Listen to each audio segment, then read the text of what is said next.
So it's all pretty straightforward. It's a great time for questions. I know lots of things. There's plenty I don't know. It's a busy car, and especially when it's the first run, stuff's always kind of evolving. But if there's something I can't answer, you can always go with Rick, our mechanic. There's actually some GM engineers here right now too. We can usually figure out the answer before you guys leave. So starting with a couple things here. We'll just start with tires. These Michelins, they like that number 32. They like 32 operating temperature. So for daily driving, starting at 30, 31, so they just kind of gently warm up that temperature, goes a long way. You notice for the racetrack, we start them in that 24 to 26, so they get up to temperature. These tires, you know, they cover a big spectrum as essentially an everyday tire. But if you start at 32 and go to track it, they balloon like crazy. So I just blew a tire. A good tire because I forgot. The first session out on the track, I checked it and adjusted them down. The second session, I was looking at it, you know, some other issues just to make sure my car was right, and then I forgot to check the oil out. Got out there, and I could tell I was sliding. I was like, what the hell is going on? And all of a sudden, I was going around this high-speed turn, sliding. I was like, I got a flat freaking tire. I remember my first time just forgetting, get a little loose and check. There's a 52 psi in a car. I was like, dude, that's not good. The rear had 45, but the whole freaking center, you know, because it bubbled up. Oh yeah, it was gone. It was just so yeah, it's just tire pressure is an easy thing to check and does quite a bit for you. Is the dash accurate? Tire pressure accurate? Yeah, okay. we like them a lot. Every once in a while, I think twice with this car 7. You know, they'll want you to calibrate things, but yeah, we go off that. It works really well. If you're doing straight track days, it's nice to have a gauge. Yeah. I have a gauge in a little notebook for when I come off, how much they drop between sessions, just something to kind of be monitoring with outside temperature, which track you're on. If you go to, like, our east track is mainly right-handed turns, so your left sides might get higher than the rights right away, so you might offset them a little bit. So tire pressure is one of those things you can get a little anal about, a little nitpicky, but it goes a long way. Does anybody measure tire temperature? Kind of. It goes hand in hand, but the tire temperature, it's much more affected by the brakes and the metal temperature, right? The rubber, the way that gains loose temperature is very different from the metal.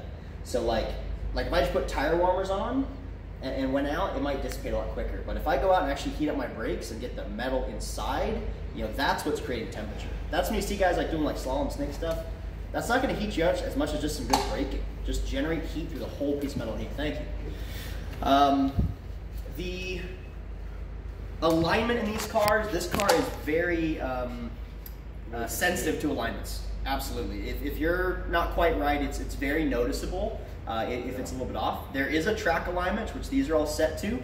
The specs are in your manual, so if you just go to a Chevy dealer and you ask for the track alignment, there is a GM spec.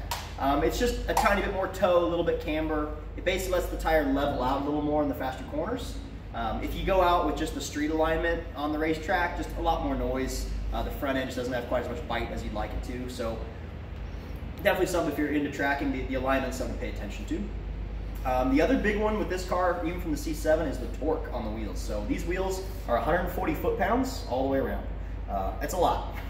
And there's no good way to have a wheel fall off. So yeah, 140 foot-pounds. Usually the times I see issues is when people get like a second set of wheels or get something powder coated. Sometimes that powder coating blocks the thread just enough. You torque it, you ride a little bit, and then it shaves that paint off and something's loose again. So when you get tires, something fresh on, torque it, drive around the block, check it again. It's just, like I said, there's no good way to have a tire fall off on you. Let's see here. Furnace and brake. The brakes, and Rico talked a little bit about the brakes. Yeah, there's always a little braking procedure for just, you know, how things are cast and the little filling that comes on them. The bigger thing to watch in this car is, like I said, the overheating the brake. You're not getting that traditional pedal feel like with hydraulic fluid. The sensors, those warnings that are coming on that tell you overheating brakes, you really got to pay attention to them because the first one is just a warning. It says, hey, your brakes are overheating, back off. Has anybody gotten that warning today? Yeah, they're great brakes. You shouldn't have to, but if you're cruising down a hill and you're just riding that brake pedal forever, you absolutely can overheat something. If you get that second warning, when it actually says you've overheated it, it's going up fluid pressure, it limps the car out it won't go above 30 miles an hour. It essentially will not deactivate until you get to a dealer, have the fluid flushed, and reset it. So if you're overcooking your brakes, it's trying to keep you from wadding up your car, but you got to pay attention to that sensor. Let's see, we'll talk about the battery a little bit here. So, obviously this car is very electronic, everything about it. So with that, start with the key fob. If this battery dies on you, if you're trying to, go to unlock and it's getting closer and closer, even if this fob is dead, the rear cup holder in the center is where that RFID sensor is. If you put it in the rear cup holder, you can still at least start the car. If you're trying to get in and your car's dead, there is a key within your key, right? Push the little button, the little guy comes out. Some of these things are hard to see, so I have some handy dandy photos. There's two places for this. The first is in the rear. So we have license plates on, but it looks like this. Basically, there's a key slot right under where your license plate's gonna be. That goes in, and you can pop the rear deck and get in there. If you don't have a screwdriver to get your plate off, it's not the most convenient. So sometimes that's something you need to do. Leaving a little flathead or something in your front trunk goes a long way. The other place this goes, and is a little more handy if you have a dead battery, is it's way up in this vent. It's almost a hands and knees operation to get all the way up there, and then you have a manual release for this front door.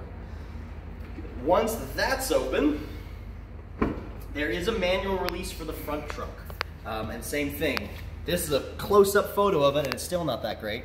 Right above the brake pedal, there's a little almost like parachute cord string. Yeah, just fit your finger in. You usually got to pull it 2 times. And same thing, it's way deep up there. If you just kind of feel around, it's the only thing hanging up there, but that's your manual release for your front.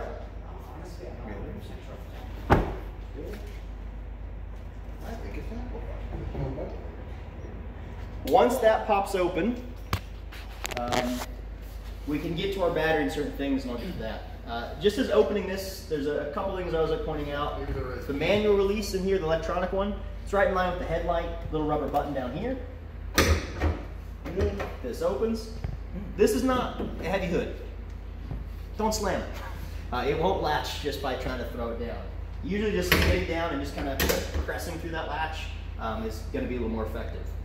The key fob, depending on when you got your car, it's pressing the button 2 times, but there was an update. You push the button once and hold it the second time to open. It's a press and hold. And then you get to open. Good.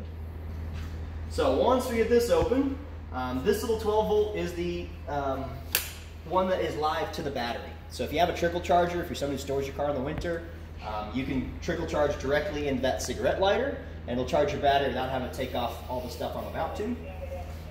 But if you have to get to your battery, if it's dead, if you have to jump it, anything like that, we get this panel here. Now, all these trim panels come off easy.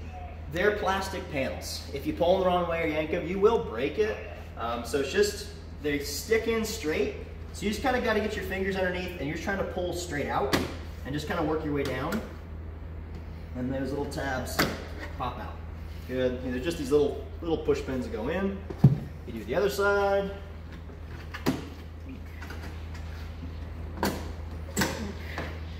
And then we do the middle. This one is just about lifting up. There's these little, almost look like they fit your finger. Just pops it up on each side. And then you're just trying to get it above the brake reservoir cap and under this little flap there. Same thing, just pops up. Cool. So once that's out, you get access to a few things in here. You have your battery, that's the obvious one. You don't have 2 reservoirs. That one is your brake. This one over here is for the hydraulic front lift. So if you don't have a hydraulic front lift, you just won't even see that in there at all. This is also, this little cover here, these little tabs, this is your cabin air filter. That pops off if your car's not smelling funky. That's a very easy kind of DIY fix without having I couldn't get mine off. I didn't try that hard, but I couldn't get it off.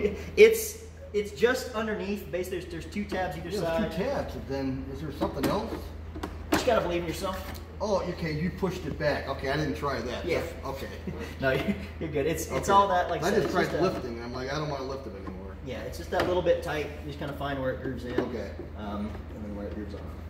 That's not it either. You know what's interesting is you see this little lug there? Uh-huh. There's a lug here too.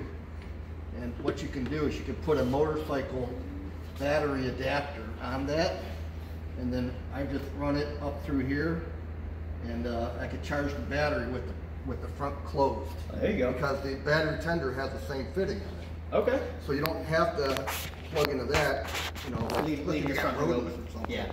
You want to close that thing. Yeah, we do have rodents here actually. Yeah. We dealt with that quite a bit. When this goes back on, basically, again, just little plastic tabs going into metal. Don't force it. It shouldn't be any effort. This lifts up, goes over. You just look, if they're just lined up with the hole, it literally is a very small amount of pressure. It's nothing crazy. It's just, if it's not going in, it's not lined up. And that's all it is. Good. Same these, they only go in one way.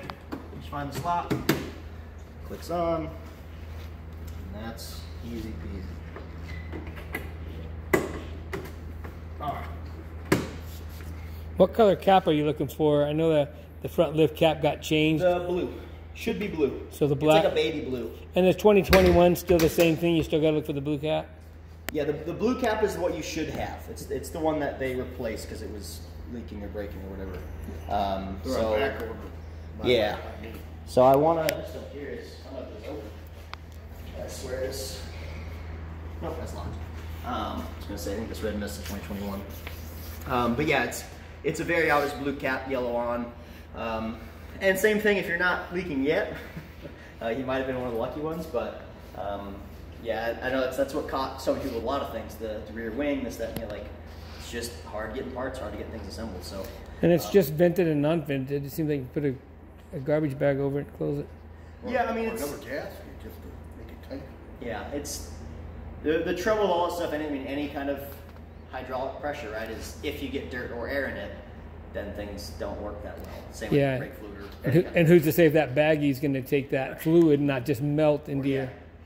Yeah, that would be terrible because then you might be mixing it with all your fluid. Exactly. It's just one of the things with chemicals, right? There's a couple more photos make things easier here.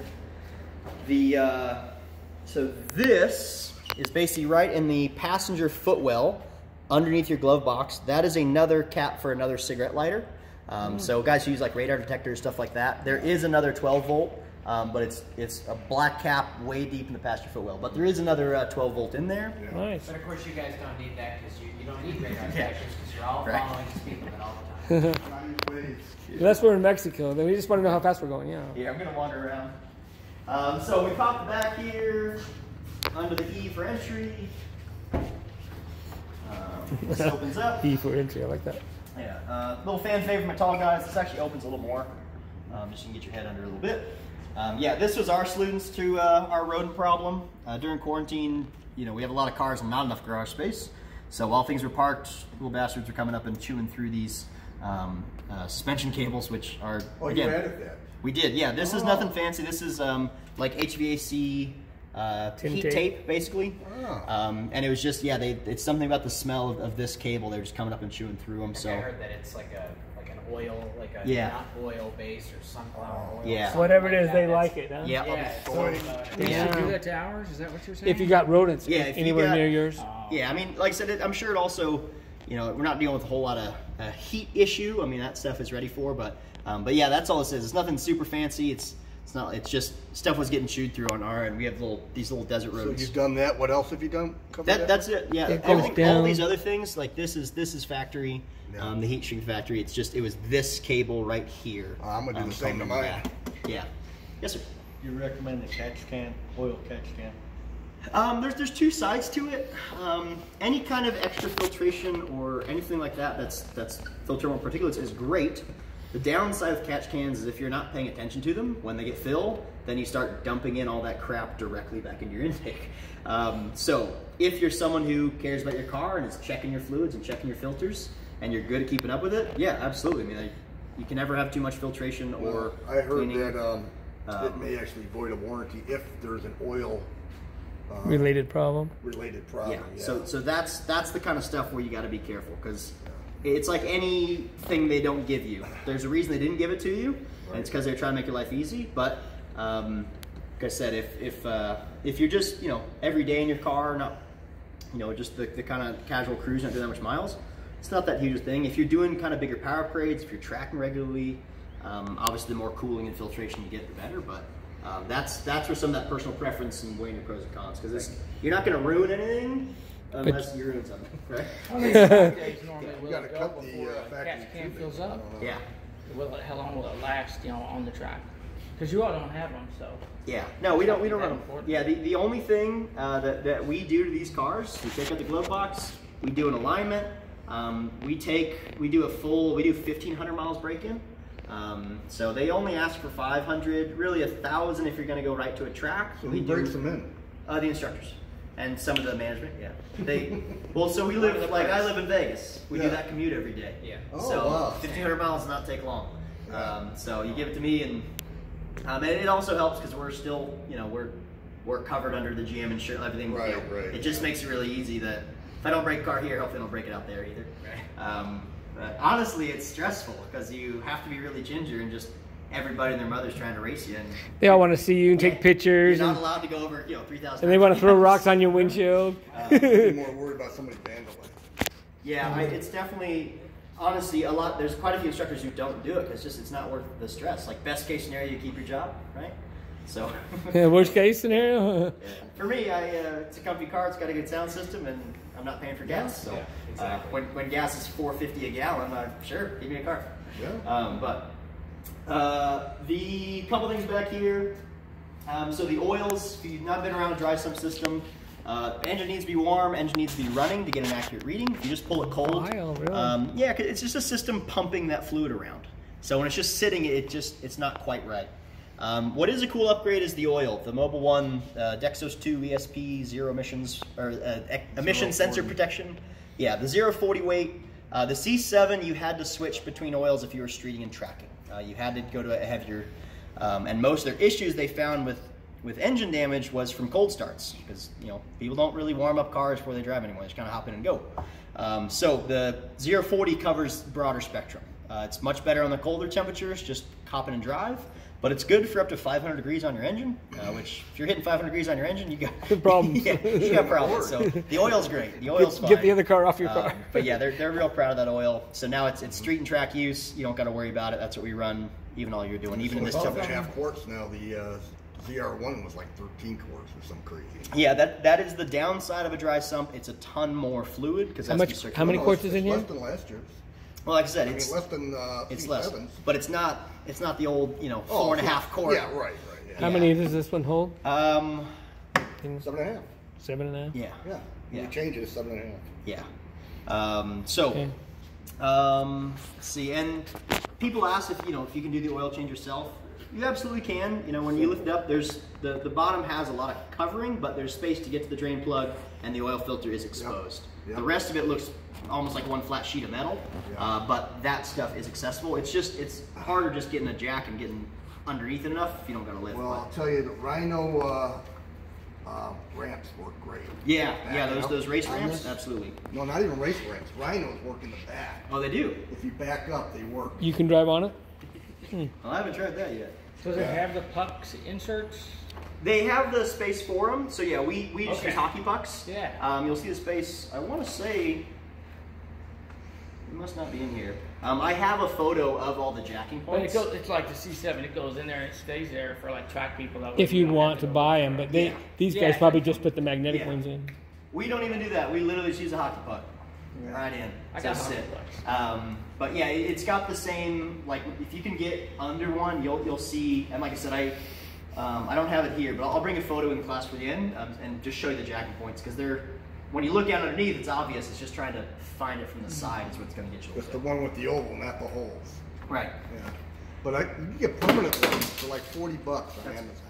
Yeah. They're anodized aluminum. that out. They're tighten them Hey, up, yeah, they're uh-huh. permanent. Yeah. That way, no one working on it can mistake it for something else. Say, lifted by the red pucks or whatever color. When I was driving mine, I had this clunk, and then it got in my back tire, and it had this terrible sound. And it got about half a mile on it on the way to the gas station from the dealership, and they had left the 4 magnetic pucks on there with 12-inch long chains that they feed the chains up through when they put it on the Chevy dealership stands, and they had all 4 of them on there, and one of them went right through and tore up my brand new inner fender. Yeah, Thanks, guys. I bet they don't use magnetic ones anymore. Yeah, I don't that's, know. that's the worst one I've heard. That was my dealership, yeah. And like, he's like, the guy that's with me, the salesman, he's like, I don't know what that was, must have been something on the road. I go, no, that came off the car. Magnetic on this one? They had 5 or 4 little round magnetic pucks with a 12-inch chain out, and they would put their chain through on their lift. That's how they determined it was exactly. These are aluminum. I don't know how they got magnets. I don't know. Maybe they were just twisted in there. Yeah, but oh yeah, they are. You go halfway. yeah, turn it. 90-degree turn. And so magnetic might have been wrong, but they only had 3 left when I got back, and then there were still 3 chains hanging on the ground. Well, my last 2 things, and then we're going to go back to driving. The main one is, if you're tracking autocrossing, adding 2 quarts or 2 liters of transmission fluid. Otherwise, it will throw code. If you're doing anything with high sustained G-force autocrossing tracking, it's just the sensor when the fluid starts sloshing reads that it's dry, and it freaks it out and it throws a code. And do they have that thing? I heard that you guys have a thing where you can put the oil in that transmission without having to tear the car apart. No, we take it out. It's really not that much. It's really, I mean, I have. So you take this all out? So yeah, these come out, carpet comes out, it'll look like this. There's these Torx bolts that go all the way around, and that panel comes off. This gets you to your airbox, and then underneath it is where this transmission's sitting. So the yellow bolt is your fill. Okay. Yeah, between the airbox and here is about 2 hours. Yeah. Yeah, so how do you get the airbox off? Very That's good. easy. Yeah, there's all these Christmas trees that you have to pull off. Yeah. So you don't break them, and then you got to unhook the wires. Yeah, there's at this point now there's some good YouTube videos of guys going through it full step by step. Okay. But it is just kind of marching your way through, and it's there's nothing crazy hard. It's just a little bit of time and making sure things are free and clear. And the Did you fear? get your 7,500 mile or 1 year oil change yet? No. Because they're going to change the filter on it. And when they do, they're going to lose 8 ounces of fluid. So they're supposed to add that back. And since they got to add that back anyway, they got to do it this way. Buy 2 quarts. 2 liters Say in? here, put these in. Yeah. Okay. And that's what I did. And will you still be 8 ounces low then, or? No, I think you'll be you'll be 8 ounces less than if you didn't drain the. Yeah. Okay. drain the, So you'll be somewhere in between the two. Good to know. Yeah. Yeah. What are we talking about? Transmission fluid? Not oil? DCT fluid. Yeah. Yeah. DCT. It's it's not super cheap. I mean it's $58 a $50 liter. yeah. for it. A little more than oil, but again, once you add it, you never have to take it out. Like you can use it street driving, and it's fine in there. It just doesn't come from the factory with it. So, like I said, and it's once it's in there, it doesn't do any damage or anything. It's just getting it in there. It takes a little process. This is just a little special tool. If your battery's dead, this core will not be in neutral. There's no way to put it into neutral.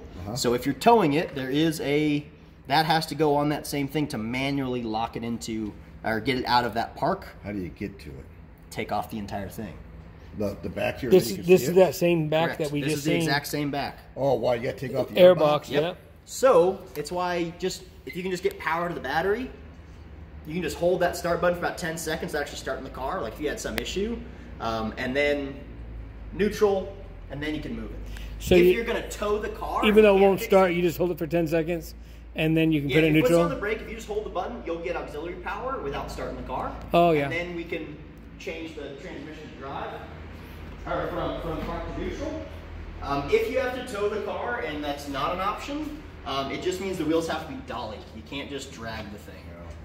There are 2 spots for tow hooks. There's these little black covers. There's one on this side that just pops off and tow hook threads in, and then one on the passenger side front there too. We're going to start kind of moseying this way.